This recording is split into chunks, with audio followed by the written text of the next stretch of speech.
Knowing what we now know about how prevalent addiction can be in our culture, we want you to understand the whole cycle of addiction. There are many entry points into drug use, and for many people, the groundwork had been laid long before they ever had their first experience with a drug.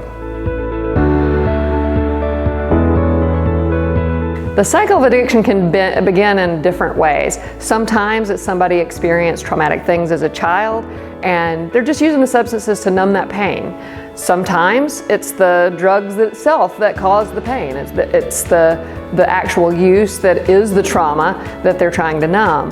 And what happens is, no matter how it started, they may be just using the substance to address what we call trauma. It could be trauma from childhood, trauma later in life, trauma from the drug use, but they're using the drug as the cure or the treatment at the time, and we call that the cycle of addiction.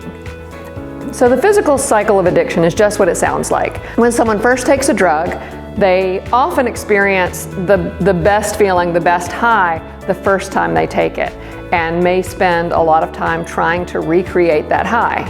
Also, as our bodies become used to a substance, we build what's called tolerance, and it takes more and more of a substance to be able to either feel the effects of the drug or even to just not feel bad. And you may have felt this when you've used caffeine. You might start off using caffeine, but then you find yourself later in the day needing another cup of coffee or another soda just to make it through the end of the day. Because some people's bodies have become tolerant, they may either increase the amount that they use or they may increase the strength of the substance that they use.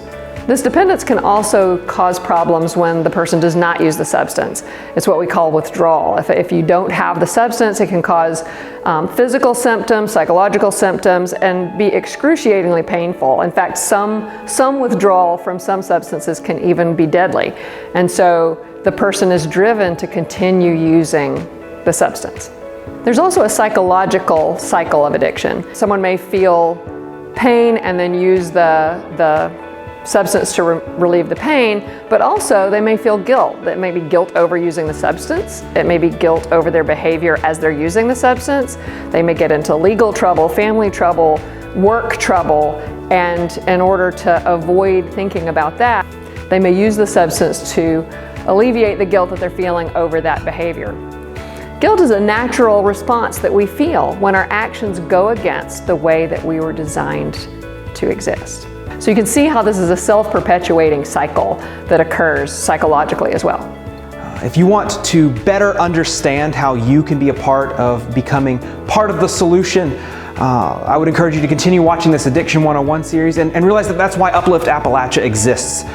You can reach out to us, connect with us so we can help you, your organization, your church, better find ways that you can step in and serve people who are struggling and move from addiction and toward flourishing.